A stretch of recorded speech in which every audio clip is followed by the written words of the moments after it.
The next stat is the total cost. Across the whole trip to Canada. Dun, dun, dun. People right now, get your guesses in. So the total kilometres travelled, which started in North Van, going to Vancouver Island, all the way east to Cape Breton, was... I'll tell you another low moment actually. I've got another one. Penticton, brilliant. But that was so hot there, the van did not cool down. Oh yeah, that wasn't good actually. And that was a low moment because it's too warm, hence had the fires there now and stuff like that. But yeah. that was early on. I was like, oh my God, this van's going to overheat. Yeah, that was a worry that it was going to be like that for the whole time. Yeah. Prince Edward Island. Yeah. Having just thought it's another province to tick off, I thought it was a great little place. Mm-hmm. The beaches were gorgeous. Oh, best. What was Charlottetown? Yeah. That was a really cute town. Great potatoes. Great potatoes. Local farm potatoes. Buy them on the road. Yeah. Key tip. That was a highlight. Cape Breton was a highlight. Yeah. Welcome to the Winging It Travel podcast with me, James Hammond. Every Monday I'll be joined by guests to talk about their travel stories, travel tips, backpacking advice and so much more. Right now I'm taking the podcast on the road travelling with me. So tune in every week for short form episodes detailing all my travels alongside my Monday guest episode. Are you a backpacker, gap year student or simply someone who loves to travel? Then this is the podcast for you, designed to inspire you to travel. There'll be stories to tell, tips to share and experiences to inspire. Welcome to the show. Let's get into the episode. Hello and welcome to this week's episode. And this is a wrap up of the Canadian road trip that we just completed after about 8 weeks. And to join me for a discussion about this is Emma Hughes, a returning guest. Welcome back. Hello. Are you ready? Yeah. So we are going to discuss a few stats today from our trip and some discussion points at the end. And the idea is to give the listener a good idea of what our trip was about and maybe what they need to consider if they're going to do a longish road trip across Canada. Is that how you think this is going to go? I think it's, for anyone thinking about doing it, this is a good insight into our trip that I think would be useful for anyone looking to do something similar. And I think people normally, when they hear this, they want to know the juicy stats. I find some people sort of flicker around these kind of stats, but we are going to deep dive into how far we travelled, how much we spent, break that down a little bit, what we saw, what we didn't see, and then some thoughts at the end about highlights, lowlights, what we thought before, afterwards, and then recommendations for people doing it. So that's roughly what the episode is going to be about. Okay, do you want some stats? Yeah. I'm a bit of a stat person. I've got, a reasonable amount of stats here. We're going to rattle through these first. Some might surprise you, some not. And it should lead on nicely to the last bit of the episode, which is the discussion points. So the total kilometres travelled. Now, I did try to do a giveaway for this, but no one was interested on Instagram. Now, as the crow flies, or as you just do left to right, west to east, along the one, it's about 6,500 kilometres if you go straight out. Obviously, that's not the case because we went up and down to different places. So the total kilometres travelled, which started in North Van, going to Vancouver Island, all the way east to Cape Breton, was 13,383 kilometres, mainly along number 1 road through Canada. Thoughts on that? Well, I think it's a bit more than you had originally estimated we'd do, right? I can't remember what you said, but I think before we started, you briefly were trying to figure out like how many kilometres we might do to then know how much we might spend on fuel. And I think that might be a little bit more. Yeah. A shout out to our mate Stephen. I think we discussed it with him in Vancouver about roughly what the kilometres is going to be. And I think we said about 10,000 max. 10,000, yeah. In Canada, that is. But then Stephen did say, I think you'll hit 20. Whether that he means 10 in each country. Yeah. I don't want to give away what we've done right to this date in terms of recording, but it is a lot. But I think also we have to factor in, we did some back on ourselves, because obviously we drove to Vancouver Island, then back across to then start going east. And also, I know you've covered it in your podcast, but when we were east, we went up to Quebec City and then all the way back down to Toronto, then all the way back up again. So that probably accounts for quite a few of those additional kilometres above our estimate. Yeah, and I think it's just proving that how big Canada is. Huge. Like the bit from Calgary, even though we went down to almost the border to do the grasslands, but the bit from Calgary to maybe Ottawa, which is like where the start of the cities begin, that is a heck of a journey. Yeah, huge. And this is all in a 2000 Toyota Sienna, so it done well. Yeah, she has done well. Okay, are you ready for the next stat? This is more about places that we've seen. So we covered 9 provinces, 27 cities, 10 national parks, and 8 ferries and or boats. So that's our dynamic travelling across, and a lot of cities. Yeah, a lot of cities. We tried to do a national park in each province we went to, which I think we achieved. Yep, based on those stats, 9 provinces and 10 national parks. Yep. Yeah. Covered that. We also got a national parks pass. Oh, that was at the start in Vancouver Island. Definitely recommend getting one of those. Yeah, I can't remember the price of that. It was It's 120-ish dollars. something like that. It definitely is worth it because it lasts a year. Yeah. So we can go back to Canada next year, go to National Park and still use it. It's definitely worth it. Yeah.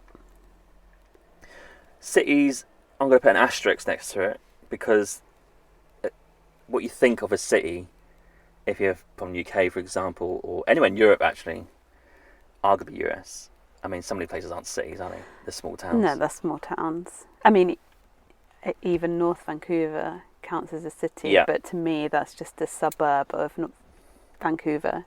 Yeah. You know, UK mindset, but it is. These places are cities. And we went to the smallest one in Canada. Yeah. Which had a population of 700 people or something like that. 700 something like that. Yeah. So, covered a lot of bases there. We didn't miss any provinces out. We actually covered from west to east every province you could go through. We did go through. Yeah. The ones we obviously missed, the other 4 were just north. Yeah, Yukon, Northwest Territories, Nunavut, and then Newfoundland and Newfoundland, Labrador. which I described in a few episodes ago, we didn't decide to go to because of the cost. Yeah. Any quick reflections on that? Anything that eats away at you? I think St. John's does a little bit because I think we could have got to real east of Canada, but the cost, ridiculous. It was just too much. It was $600 ferry or flight, pretty much one way. And it's just not in our budget to do. I wasn't keen on going on the ferry anyway because travel sick. Yeah, it's a choppy ferry. Yeah, I believe there's 2 ferries, but they're both choppy. Mostly. Yeah. So, yeah, we'll get there one day. Yeah. I think for me it would have finished it off. But hey, anyway, that's a lot of ground covered there in kilometres and in terms of provinces and cities and stuff. I didn't do towns because that's impossible. Be there all day. In terms of accommodation, the average cost that we spent on accommodation, this is the next stat. So this is going to cover campsites, free nights, so Walmart, etc., Airbnbs, and anything other that I can't think of right now. The average cost was $45.72 a night. I think we had the idea of having $30 a night because that's how much campsites sometimes cost. But the Airbnbs, as I described in other podcast episodes, are ridiculously priced in Canada right now, and that drove up the cost. Yeah, that drove up the cost, but also the campsites generally were more, weren't they? They were, well, it depends what you have. If you just have a basic tent site, no electricity, water hookups, what was that? In the national parks, it was like $25. Yeah, 25 to 29. But then if you wanted anything extra, it's more like 35 or more. Yeah, and the price we paid the most for a national parks campground was at the start. Yeah. In Pacific Vancouver Island, Pacific Rim. Yeah, that's $60, wasn't it, a night? Something ridiculous like that. 50, I think it was. 50. And then that Ucluelet one There was a private one that was 60 that was something, 60, and that's yeah. when that was like day 3, panic. Crikey. This is going to be an expensive trip, but actually, that was the most expensive it got in terms of campsites, I think. Yeah, and I want to touch on campsites and the discussion points because there's a few things that we want to talk about that. So maybe tips and maybe things that we should have done at the start. But we'll come to that in a bit. Let's crack on with some more stats. The total cost of fuel, $2,348.50. If you want a breakdown of that, our tank does about 600 kilometres. Done the maths on that. It's about $105.29 a tank going across Canada. Mm-hmm. That seems about right, because Vancouver, filling up the tank for our 2-litre engine, roughly, I think it's about 2 litres, the Toyota Sienna, is going to cost, in current prices at the time, about $120. But then you go to Calgary, for example, and it's way less. So it does average it out, and I think in the middle, it's kind of in the middle of those two, isn't it? And then East, it got a bit more expensive. Yeah. So on average, it seems about right, about $105 a tank. If you want that in pounds, though, I mean, that's pretty cheap. Because in English pounds, that's probably about 60 quid. Yeah. And £1 a litre, you didn't get that. When's the last time it's been £1 a litre? 20 years ago? So actually, it is cheap on the whole compared to other countries. And the reason that you know the cost is shout out to Travel Spend app. Yeah. Because we have been using that all year. Yeah. To track everything, every cent spent. We've done pretty well on that. There's a tiny amount of things missing, but really, on the whole, we've done 99% of stuff. Yeah, but probably even more than that. But it has been useful to get these stats and yeah. Okay. Next one I've got here, maintenance of the car in Canada. This will interest people. This is probably a discussion point at the end. We actually only spent $40, and that was an oil change just outside Toronto, going east. And they've done some checks as well, but that was kind of needed because you're supposed to do it every 10,000 kilometres. Yeah. That's the only maintenance in Canada. Yeah. But people can keep that in the back of their minds for further podcast episodes. Next stat, groceries. This is going to be different for everyone because people eat differently. We don't buy meat, so that's a caveat here. But I've got here, across the whole board, $1,216, which is about $135 a week we spent on groceries. Yeah. Yeah. And this is pretty much all July, all August, and the first 3 days of September. Yeah. So it, 8 weeks-ish, 8.5 weeks. And we were mostly cooking for ourselves on the whole. Yeah. So, makes sense. Yeah, I'm not surprised at that either. Yeah. We probably thought $100 a week, but again, more cost there. Next one, coffee. We spent $917, which on average per day is $14.79. And the reason I put that in is because we did say at the start, the one thing we do guarantee pretty much on the whole do is get a coffee. And that, purely for coffee, is 2 coffees a day each. Yeah. But whacked in there is the odd bagel. Yeah, that will include occasions where we've got a little treat. Yeah. As well as a coffee. So $7.90 each a day. That is bog standard 2 coffees a day each. Which does seem a bit extravagant when you put it that way. Yeah. But we do like a little coffee every day and checking out new cafes, of which there were many, obviously. Yeah, I've recorded them on the podcast episodes if you check into them. The next stat is the total cost. Across the whole trip to Canada. Dun, dun, dun. People right now, get your guesses in. I didn't cover everything on the breakdown, so this is obviously going to cover other stuff I didn't discuss here, but it's $10,542.54. That is $170 a day. Mm-hmm. Or $1,190 a week. Yeah. So that's for 2 people. For 2 people in the 2-litre Toyota Sienna going across Canada. I think that's more than I thought it would be. Yeah. There are caveats to that. One-off payment stuff, i.e. National Parks Pass. Yeah. Stuff like that. Some bits for the van. But yeah, that has surprised me a little bit. I mean, Travel Spend will have everything else, but we didn't talk about restaurants or Tim's and stuff like that. Generic stuff, tourist stuff, Metro cards and all that sort of stuff. But yeah, $170 a day. Yeah.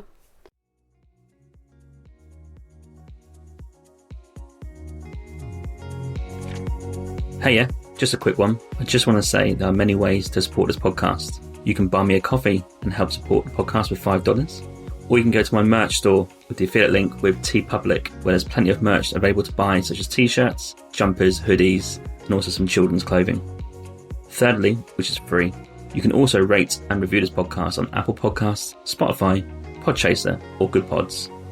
Also, you can find me on social media on Instagram, Twitter, Facebook, and TikTok. Simply just search for Winging It Travel Podcast, and you'll find me displaying all my social media content for travelling, podcast, and other stuff. Thank you. Don't really know what to say. Yeah. That is probably a bit more than we'd estimated. Yeah. And also, it's about £100 a day if you're from the UK. But you've got to put into perspective there, that is including your car, so it's transport, fuel for that car, Yeah. and that also is also your accommodation. Yeah. And food. And food. It was, as said before, it's everything. Yeah. So I don't think it's too bad. I don't think it get much cheaper though. How? No. Well, I mean, we'll discuss this probably later, but we didn't do much free accommodation in Canada. No, we'll come to that in a bit. So that could have changed things, but it's a good start if you're looking to campsite / Airbnb your way across Canada. It's probably going to be that. Yeah. And that's like basic, like we were going cheap. Yeah. Quotate cheap Airbnbs. And they aren't cheap. Exactly, that's what I mean. Yeah. So I think we've done all right with accommodation with that. We could have made it cheaper, but we'll come to that now for discussion points. So there's some stats for you from the trip. So these are going to be sort of highlights, lowlights, what you do differently next time, recommendations and thoughts and stuff. So let's go in pre-trip. When we left that day, what were your thoughts? Any thoughts about what the trip was going to entail and what was different in reality? I'll go first if you want me to kick off. I didn't realise campsites were more than $30. I somehow or for some reason had in my mind, maybe because we'd done campsites before on trips, they're going to be like $10, $15, but they were sort of like outside of the national parks and non-private, weren't they? I don't know what you call them here. Yeah, they're well, in BC at least, they're called rec sites. Rec sites. So they're like just a basic campground that has like a pit toilet. You know, you have your own little spot with a table and probably a fire pit. Yeah. But that's kind of it. And a pit toilet, there's no shower, there's no, I don't know what else you get, washing up station. So they're quite basic. And they have been like $15. Yeah. Per car or whatever. But we didn't actually stay in any of those. So that was when we got to Vancouver Island, that was a shock when we had $50 a night for Greenpoint campground. So, oh God, it's that expensive. Yeah, that's a shock. What about you? On campsites, what do you think? Well, before and after? Yeah, my huge concern before the trip was getting into campsites. Because we knew from experience of living in BC for 3-4 years, campsites will go, especially in the, you know, provincial parks, national parks, they open up 3 months in advance or something stupid, and they'll go within seconds of being released. So my panic was we had not booked anything in advance, and to be honest, it's way too overwhelming to do that, because we would have had, you know, we would have been in, I don't know where we would have been, Nepal, and we'd need to book camp spots for Canada. That's way too much, and we don't know what's going to happen and what date we're leaving, blah blah blah. So my fear was, we're just never going to be able to find a spot, and we'll have to sleep on the side of the road in our van. That was a big concern with campsites. But in actual fact, I don't know if it was luck or it just generally always worked out fine.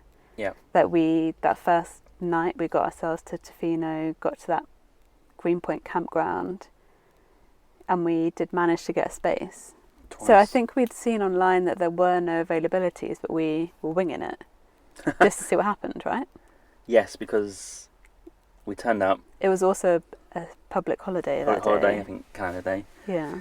Yeah, and we got extremely lucky that we just, the car behind probably didn't get a spot if they didn't have anything booked. Yeah. We just turned up.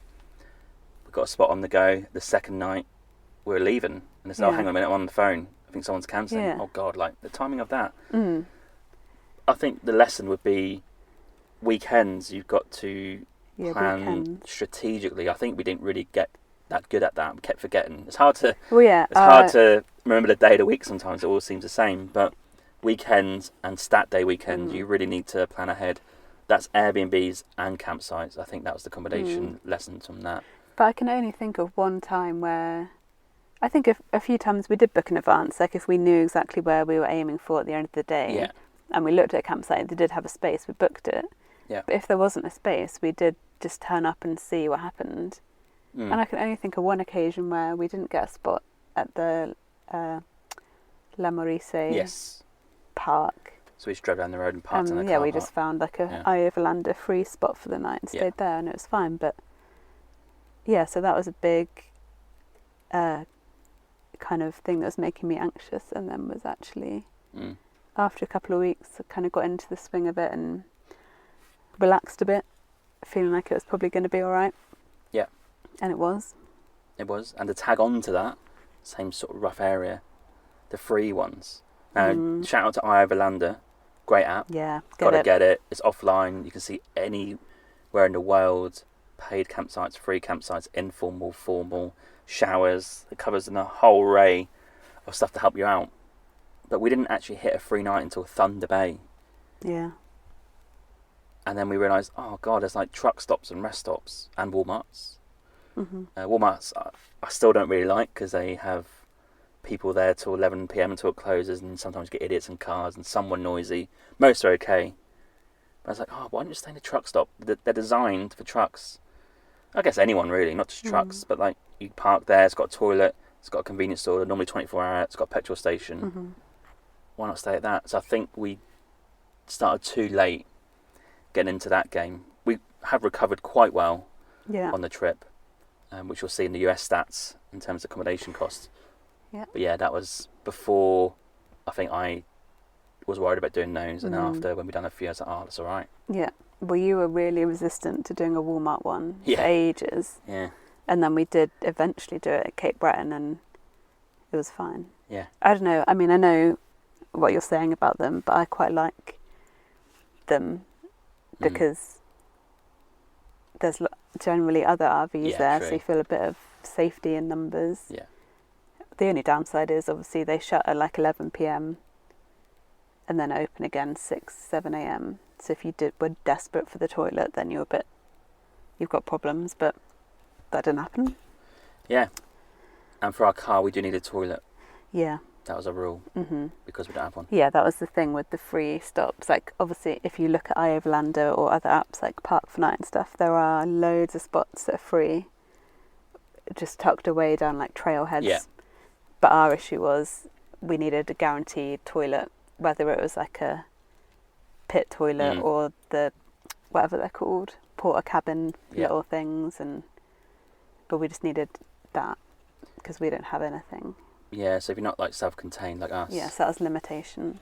The recommendation for me is just find rest or truck stops, guaranteed toilet. I think the 24 hour because they're designed for trucks, truck people, and also a shop if you need to get desperately something at night, and they're there for a coffee in the morning. So I think they are the top tip for free nights. Yeah. Which leads us on to the next discussion point: is the car. You mentioned there no toilet. What else were you worried about before the trip? The car surviving. Like, I will confess, I think I didn't have much faith in this car for no reason. It hadn't done anything wrong before. Yeah. But I guess it's just my anxiety tries to find anything that could go wrong. But I just thought, oh, it's an old car, like, probably needs X, Y, and Z doing to it, like this could happen, that could happen. But in Canada. She's great. Yeah. And you. And She's US, been but great. we'll come to that at the end. Yeah. It, I'm now making it sound worse than it is. It's actually fine. Canada, totally no issues at all. And now I think she's great. I don't know why I'm saying she. Yeah, it's a she. But she's done Sienna, well. it's the name, isn't it? Yeah, Sienna. Sienna. But yeah, she's done great. Yeah, I didn't actually have any worries about the car. Because, well, the mechanic said it'll go on forever. Toyotas do. It's Japanese. It's not American made. Much more faith in a Japanese made model. The parts, if it was going to get fixed, are easier to find. Yeah. On the whole, maybe a bit cheaper to fix. So I wasn't that fussed. And as it turned out, yeah, it's been unbelievable. Yeah. I also think my other fear wasn't... It was just our ability if something happened to the car. Yeah. That's an issue. Because we don't know and haven't bothered to learn anything. Our friend Stephen, again, shout out to him. He's brilliant. Showed us where our spare tyre was and how, where the jack was and stuff before we left. So I was like, well, we can probably figure out how to change a tyre, basics. Yeah. We can check fluid levels, super basic stuff. Oil and stuff like that. Yeah. But I think I was just envisioning like we'd be in the middle of nowhere and somewhere and break down. Yeah. Although our plan had been to kind of stick to Highway 1, so it was never going to be... We're not going down forest roads in the middle of nowhere, but... Well, we had a rule. Yeah. No dirt roads. Yeah. I think we pretty much stuck to that. Mostly. Yeah. And that kind of leads on to my next discussion point. The number 1 road, which we stuck to pretty much all the way to east, which is the main road through Canada, west to east. Before, I was like, oh, it'd be a great road. 2 lanes, I'd imagine, or going all the way through because it's the main road in Canada. In reality, most of it was okay, but I don't know. A lot of it was pretty shit. Some of it was single lane, like in Ontario, so you can't pass. But some of the roads were just a bit shit. Like little potholes, or just not that smooth. Yeah, I mean, especially the more east you got, on the whole, the worse it was, and that does make sense because of the weather conditions. Yeah. So, like, you know, lower mainland BC had better roads than Manitoba. Yeah. But the weather conditions are different. Like, they get all the snow and the ice, and that probably does wreck the roads. Yeah. So there were sections of the highway. But generally okay. Yeah, like that was the other main concern I had, I think, was just not knowing road conditions. Yeah. I think I still have a bit of a hang-up from Jordan experience, but... Yeah. But really, it was all right. Like there's potholes and it's a bit bumpy, but that's survived. okay. Just got through it. Yeah. Next on your list here that I've got for discussions is an interesting one. It's money. We have touched on our budget. So now knowing what we spent and what you thought before and now after, what's the go here? Do you think we've spent more than we think that you thought we would spend? Yeah, I think we spent more, but I think because obviously we'd already had however many months travelling, 6 months before we started this. So, and that had eaten into our budget, as we've previously discussed in the other episode. That was way more than we thought it was going to be. So we already had less than we thought we would. Yeah. So I was just wondering, like, how far we would get. And even, like, we were thinking even halfway through the road trip, like, are we going to have to get to Ontario and sell the car? Yeah, because we're running out of money, didn't we? Yeah. But somehow we obviously changed. Something improved. Yeah. Well, I think the 3 nights come into it. Yeah. I think once we started to, if we do 2 free nights a week, or 3 free nights a week, that'll halve the budget for the weekly accommodation costs. This is a patron shout out to Laura from the Swamp Soup Stickers, who has contributed £5 to the podcast on my Patreon. Thank you so much for your support. Really appreciate it, and it helps the podcast to keep going in the future. If you're interested, head to the show notes where you'll find a link to my Patreon. The website address is patreon.com/Winging It Travel Podcast. For £5 English, you will receive some trendy stickers from myself in the post, a shout out on each episode, and also my digital travel planner by email. Thank you for your support. Yeah, for money, I think we But it's still fine. done okay. Yeah. The thing I'm going to say is I can't see how we could have done it less. No. But what I will say is I didn't realise some of the things would be expensive as they are. So I think I had a pre-reality to a reality on the road about how much things cost. Campsites being one. And then I was getting emotional about the Airbnb costs in the cities that we went to in Ontario. But I've talked about that already. But the Airbnb trap. Yeah. As I said before, you want to stay somewhere with a roof on your head. Where can you stay that's cheap? There's nowhere in Canada. Stat. I'm not having it. The cheapest place for us was our car. Yep. So, there you go. And it was nicer than some of the Airbnbs. Yeah. Crikey. Okay, any other discussion points before we go to highlights and lowlights? Well, none of that is about the concerns going into what happened. Mine were the car, road conditions, and campsites. Yeah. But all that is to say, it was all fine. Yeah. And it will all good. Work out fine for you too if you're going to do it. Yeah. We didn't really have too many adverse weather conditions as well. No, I think we were very lucky with the weather. Very lucky. A few occasions, Calgary being one, the rain was ridiculously hard.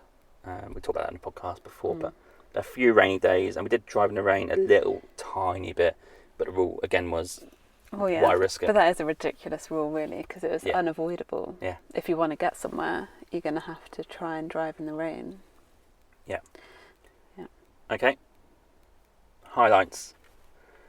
Well, let's not go on forever here. Let's do 3 each. 3? Yeah. Prince Edward Island. Yeah. Having just thought it's another province to tick off, I thought it was a great little place. The beaches were gorgeous. Oh, best. Was Charlottetown. Yeah. That was a really cute town. Great potatoes. Great potatoes. Local farm potatoes. Buy them on the road. Yeah. Key tip that. That was a highlight. Cape Breton was a highlight. Yeah. Grasslands always sticks out. Oh yeah. But I think that's because people kept saying to us, every Canadian we spoke to saying that we're doing this road trip, they kept saying, oh, there's nothing in the middle to see. Which I get. When you're just driving down the one, there was nothing to see. It was flat fields, which, is alright for a while. But then there were, grasslands was really different compared to other stuff in Canada. Yeah. Totally different environment. Manitoba. Riding National Park was good. Is that 4, is it? Yeah. Yeah, and then I also wanted to say the cities in the east, like bloody Montreal. hell, everything then. Well, yeah, I don't have much to complain about. No, lowlights is going to be tough. I'm going to stick to 3 because I think it just gives a bit more value to what you're saying. Yeah, okay. I'm going to go the first 3 nights. So the West, Vancouver Island. That was also great. So you collect up to Tofino, Green Point, that little area is a highlight. Yeah, that was good too. Yeah. Number 2 for me was Puckasaw National Park. Yeah, that was great. These are no order, I'm saying number 2. Yeah, that was also great. I couldn't believe the beaches there, the water, the views. Yeah. Yeah. And number 3 is Prince Edward Island. Because I couldn't believe how green it was, how spaced out it was, and the beaches were incredible. Yeah. It just blew my mind a little bit. Yeah. Everything else is great, but they're the 3 off the top of my head that I'm like, when I think back to what I love taking pictures of and where I liked being, that's them 3. Yeah, they're great, strong choices. And then you picked 5, didn't you? So my bonus 2 would be Montreal, and then Cape Breton. Yeah. Yeah. Okay. 3 lowlights each. Okay. Might be tough. If you haven't got any, it's fine. Well, lowlights, I think the first one that springs to mind was the day that we drove to Calgary from Canmore. Yeah. Obviously it was bad because it was a lightning, thunderstorm, rain, hail, to the point where you couldn't see where you were going. Yeah, had to stop. And had to stop because the road was flooding and the hail was crashing down. Mm. So that was a bit scary. Mm-hmm. And then we arrived at the Airbnb that we'd booked, and that was a bit like just Classic. not what we thought. Yeah. Airbnb trap. So that was a low. It wasn't, but again, it really wasn't that bad. Yeah. I did have another one. I forgot, so you'll have to go. Okay.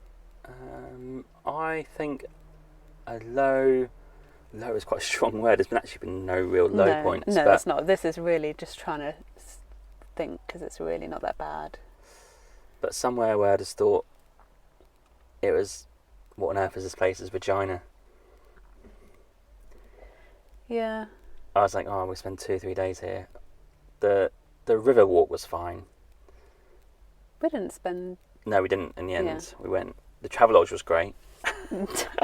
But I didn't like the particular city around it. Yeah, I mean, it's hard with some of it though, because We are scraping the barrel here. we're scraping the barrel, but also I remember Regina, because we're moving so quickly, sometimes you just don't have the energy and enthusiasm to explore a new town or city. Yeah. So you can get there and be like, oh, I don't really have the energy to go and see this. So you just go to one place and then you don't get a sense. Yeah. So I think there's a bit of that too. Mm-hmm. I'm not saying it's got potential, but... It's another low light for me. Done a 7-hour driving day, didn't I? From Winnipeg to Thunder Bay. Yeah. And that was the first time I learned that was way too much. Yeah. And I had a massive headache in the evening. That was awful. And it's quite warm, Yeah. I think. Yeah. I was like, oh. Well, and also then there was a thunderstorm that night, so that probably didn't help. No. I felt awful that night. Yeah. Like grim. That was a low moment. I'll tell you another low moment, actually. I've got another one. Penticton, brilliant.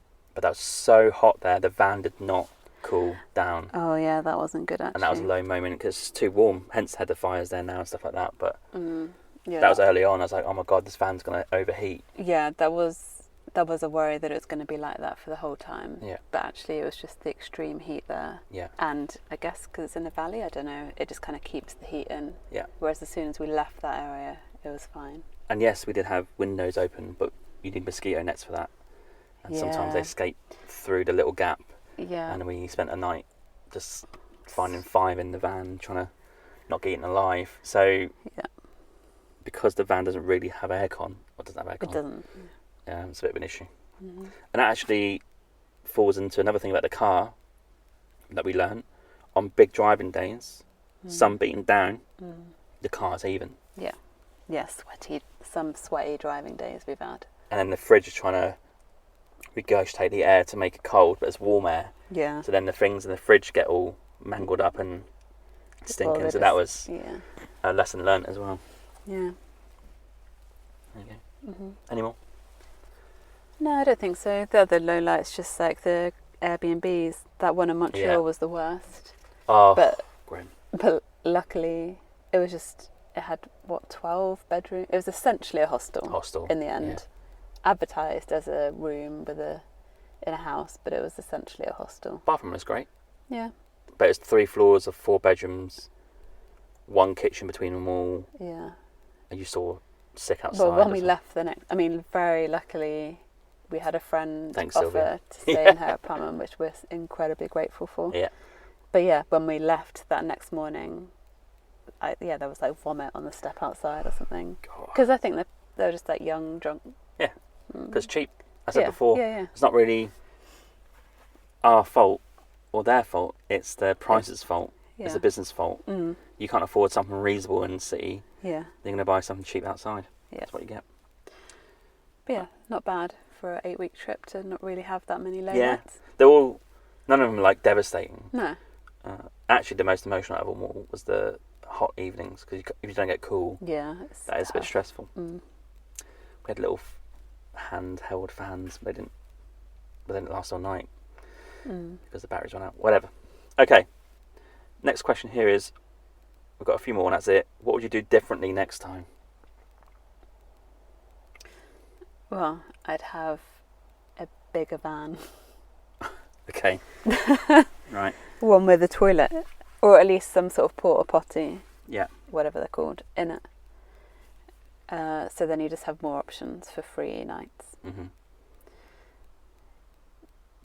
Otherwise, well, I'd probably have made time to do a bit more route planning so that we weren't going up and down. Oh, okay. Not that was a big issue, but it was just a bit of a waste of time and kilometres. Yeah. Okay. I thought that's just on the cusp. We'll go here. I don't mind that. As long as the car survives, obviously. Yeah. But otherwise, again, I think I said this with the other podcast at the end of our other trip. Just you could do a little bit more for upfront research. Yeah. Because again, it was just kind of getting to a place and like, okay, like quick look, what do we do here? When maybe there's more things, but I don't feel like we missed out on anything. No, there isn't much for me I'd do differently. Yeah. I think I would, as I said before, kick off the 3 nights earlier. Yeah. Get yourself two or 3 nights a week in a free one. That will save some budget. We're only talking like the first 3 weeks because we've done it ever since. Yeah. Maybe at the start only one a week or one every 2 weeks. We could have increased it. Maybe the first 5-6 weeks. But then we really got into the flow of it, and we've done like 3 nights in a row now. Like it's not even a thing. Yeah. It's actually like, oh, okay, we'll go campsite and have a shower. Yeah. So yeah, I wouldn't do that much different, but I would start that a bit earlier. But in terms of Canada, we followed the road. We planned a few things. We met our friend in Toronto. Yeah. We covered all grounds. We didn't go to St John's. Maybe I would probably have done research on St John's earlier to get an idea what the cost would actually be. Yeah, and I wonder if that's something that booking in advance would maybe not the ferry, but flights from like Halifax. Yeah. Maybe that would have been cheaper if we'd booked it months before. Maybe. But maybe. But otherwise. Yeah, but that kind of thing is hard because you don't know what dates you're going to get across. Like you could book your flight and then be like, oh, well, now I've got to get there for that date, so I'm going to have to blast through. So it's a tough one. Yeah, but other than that, I wouldn't do anything differently. Yeah, the vans, obviously, you can always increase your van or what you've got for the trip. That's always a given. I would have a slightly bigger van with an access to a toilet. Yeah. Access to a toilet would just give you so many options. Yeah. So I think that's the big lesson there. That's the main thing. Yeah. Okay, and we're going to finish the last 5 minutes or so. Recommendations for people who want to do it. Kind of already touched on them. Yeah. Get the iOverlander app. Yeah. If you're going to rent a camper van or you've got your own, get some sort of toilet. Yeah. That would be real handy. Tell you what I would do, which is based on a previous one we've done in New Zealand. If you can somehow have this Toyota Sienna that has a separate battery for a fridge, for example. Yes, yeah. So it doesn't run on the car battery. Because that van was no bigger than ours. Yeah. But it had a fridge constantly on. Yeah. That would improve things. Because I think what we were guilty of a lot of times was we'll cook for a big dinner, we'll save some for 2 nights' time, and then the fridge doesn't get cold and the food goes off. Yeah. So I think this is kind of going into a little bit of what we do different next time. For our van in this situation, don't cook in advance, cook on the day. Because you can't... Well, now in October's fine, but like in the middle of July and your car doesn't have aircon, your fridge is not going to get cool. Yeah, you just need, like we did buy the Bluetti battery, but it's not powerful enough to be able to charge the fridge constantly, and that's what you need. Yeah. Which, based on that, the Bluetti is brilliant. So it's like a battery pack. I'll get it on video for this episode if it goes into. But it can charge stuff. It's got a light, all the things. But I would, if we had more money, I'd get the solar panels with it, so you can have it all the time. Yeah, you can get solar panels, or you can get ones that are just higher power. Or higher power. Like last longer. Yeah. I don't know the terminology. But that has been a godsend. Yeah, like you can charge the phone like 50 times before it runs out, and it's been really handy for that. But yeah, that's another limitation, is because we don't have the solar panels. We can only really do 3 days before we then need to find somewhere to charge that. Yeah. So we can go away again because otherwise you can't charge your phone or laptop or whatever you need. Yeah. I think what for this trip as well, like we're not full-time van lifers. No. So if people are looking into changing their lifestyle to be that, there's a heck of a lot of YouTube people who can help you with that. Mm-hmm. So the recommendations here are for people who are maybe just doing a summer or a couple of months or month. Yeah, a couple of months, yeah. Yeah, so recommendations would be have your highlights. What do you want to see across Canada? And then because it's so big, you've got to prioritise those. Yeah. So for example, if you want to see Vancouver Island, great, go and do that. And then touch in Vancouver. But then if your next thing, and you're hell-bent on driving, is the Rockies, where you've got to drive the 8 hours, that's fine, it's not that far for Canada times. And then from there, if you're like, well, the next thing for us is Toronto, you've just got to drive 3 days straight. Like, you just have to accept that as part of your trip. Because if you just dilly and dally and you've got a time constraint, you're always going to feel like you're on the move all the time. Yeah. I mean, that's another thing that would be nice to do differently, right? Have more time. Like, if it would be good to start at the beginning of June, I think. Yes. And just maximise. I mean, if you're purely wanting to stick to Canada, you could get 4 months out of that good weather. And you'd be able to see a lot of those provinces that we went to in that time. Yeah. And like not be as quick paced as we were sometimes. True. I think we always had a rough day or date or month that we're going to finish. Yeah. And we want to get a bit US in. But imagine if we just done Canada, like from June to you could mid-October, whatever. take it pretty slow. Yeah, take it slow. The weather should be good.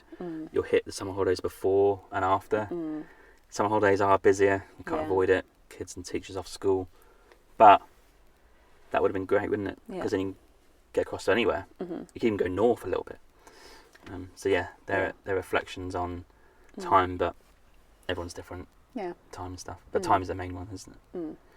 But yeah, recommendations, time, have some budget, try and cutely save money by doing 3 nights. Yeah. Accept the cost of petrol. That's the number one tip. Yeah, and that don't varies. even think, would I get $20 here? No, just fill it up. You're gonna drive it. Yeah. Yeah. Accept the And cost. Yeah, just don't risk, because there were in Canada there were definitely long stretches where there was nothing. Yeah. So it's always just top up where you can, where you see it. I don't think we ever got to the point where we're freaking out. There may be one point where it's like, we're on the line. Yeah, But I think we've done we were pretty well right, with that. But there was Yeah. definitely stretches where there was just Nothing. no towns, no Yeah. gas station, no nothing. Yeah. And make sure your van has aircon. Yeah, that'd also be nice. Oh, I've had aircon. But there you go. Yeah. Other than that, just go and do it. Mm-hmm. Take the summer off. Yeah. Oh, download offline maps Oh yeah. on Google Maps or whatever Yeah. you use, because a service was pretty good, On but the it's whole, just good yeah. to have as a backup. Yeah. One thing we had but we didn't actually use ever was a traditional paper map. Yeah, we bought a book. We bought a road map, Yeah. but actually in the Use end we that. didn't have to use it. Yeah, that's interesting. But that's a good backup. The drivers are okay here. They get a bit mental. I think Quebec was a bit of a... They get a bit impatient, but other than that, most of the cities are fine to drive in. Toronto's mental. That gets really busy. Like we obviously said on the podcast, the bus ride back from Niagara Falls took 4 hours. Should only take an hour. So we tried to avoid driving into the cities very little. I think we didn't drive into many of them actually, maybe Toronto a little bit. But yeah, I think other than that, just get on the one, go and see some stuff. Yeah. Yeah. Don't stick to the one. Yeah. That's a guide. A But go basic off guide it. is stick to the one, because you'll go through main things. But yeah, if you've got a bit of time, go off the one. Yeah. That's a summary of our Canadian road trip. Yeah. It's been a great trip. I feel like we haven't really missed anything. Maybe I was looking at the cities, we missed like 2. Edmonton was one. It's like 3 hours north of Calgary. And I think there's another one I can't remember now that we missed. But other than that, I don't think we really missed any cities. Nah. We saw the highlights. Yeah. We saw some national parks. Yeah. And we covered a lot of ground. Yeah, you can get too carried away. We saw loads, Yeah. and I don't really feel like you missed out on No. anything. But when you're in a place, you can be like, oh, we should go here, we should go there. But really, you've seen loads. Yeah. And if you think Canada's got a lot to see, Just wait until you hear the podcast about US. Yeah. Crikey, there's so much to see. Yeah. But there we go. That's another time. So we're going to wrap up the podcast here. Any final thoughts before we say goodbye? Do it.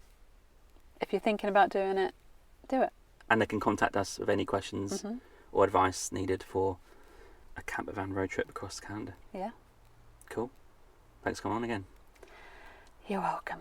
And the next time you're on Yeah. will be a summary of the US portion.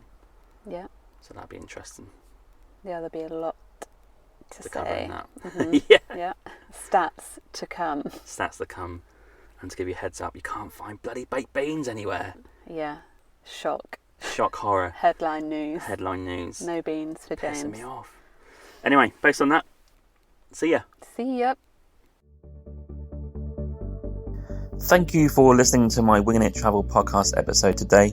You can find me on Instagram at James Hammond Travel or Winging It Travel Podcast. You can search for both. I release weekly clips of this podcast episode, as well as photos from the last 8 to 10 years of my travels. You can also follow me on TikTok, Facebook and Pinterest by searching Winging It Travel Podcast. I do release daily content to do with travel and the podcast throughout the week. Also check out my website, jameshammond.org. There's content about myself, my travels, and there's also a newsletter sign up as well as a contact form. Finally, please rate and review the podcast on Podchaser. This is my platform of choice. Alternatively, you can rate this on Apple or wherever you get your podcasts from.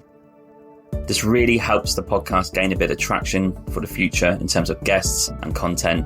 And I'm glad to see that you guys are listening out there, reviewing it and enjoying the content so far. Stay safe, stay humble, keep listening, keep travelling, and I'll catch you soon. Cheers, James.